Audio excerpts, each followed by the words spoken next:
नमस्कार. आयुर्वेदिक शाळा या चॅनलमध्ये तुमचे पुन्हा एकदा स्वागत आहे. आजच्या व्हिडिओमध्ये खडीसाखरेच्या सेवनाने आपल्याला कुठले फायदे होतात, खडीसाखरेमध्ये कुठले गुणधर्म आहेत ज्यामुळे आपल्या शरीराला फायदा मिळतो ते बघणार आहोत. तत्पूर्वी तुम्ही जर चॅनलवरती नवीन असाल तर चॅनलला सबस्क्राईब करा आणि बेल आयकॉनला प्रेस करा, म्हणजे अशीच नवनवीन माहिती तुम्हाला मिळत राहील. खडीसाखर आपल्या प्रत्येकाच्या घरी असतेच. खडीसाखरेचे खडे हे ओबडधोबड आकाराचे असतात. प्रोसेस केलेल्या साखरेपेक्षा जरी ती कमी गोड असली तरी आपल्या आरोग्याच्या दृष्टीने ती अतिशय उत्तम असते. शिवाय आयुर्वेद शास्त्रातील अनेक औषधामध्ये खडीसाखरेचा वापर केला जातो.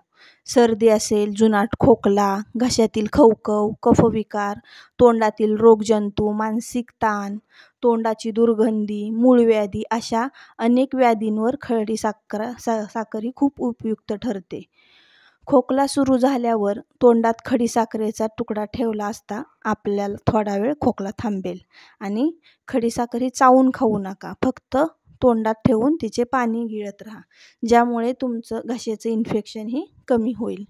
जर तुम्हाला अशक्तपणा आला असेल तर दुधामधून खडीसाखर घेतल्यास नक्कीच फायदा होईल.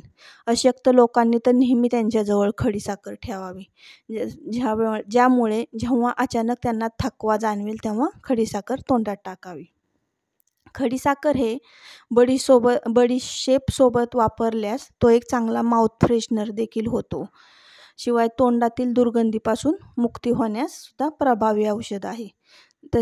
बहुतेक लोक हे जेवणानंतर त्यांना खडीसाखर खाण्याची सवय असते, त्यामुळे पचन देखील चांगले सुधारते.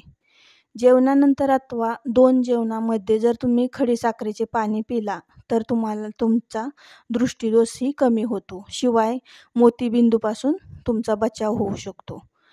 खडीसाखर तुमच्या मेंदूला आराम देण्यासाठी आणि मानसिक थकवा घालवण्यासाठी खूप फायदेशीर आहे. यासाठी दररोज खडीसाखर आणि अक्रोडची पावडर दुधातून घेतली असता तुम्हाला मानसिक शांतता मिळेल आणि दिवसभर फ्रेशही वाटेल.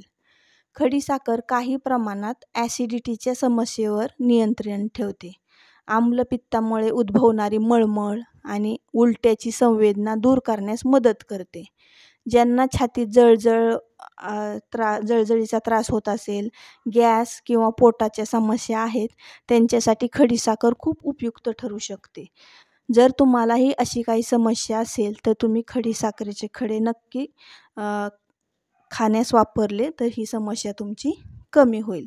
जर तुम्हाला माहिती आवडली असेल तर व्हिडिओला लाईक करा आणि शेअर करा आणि चॅनलवरती नवीन असाल तर सबस्क्राईब करा. धन्यवाद.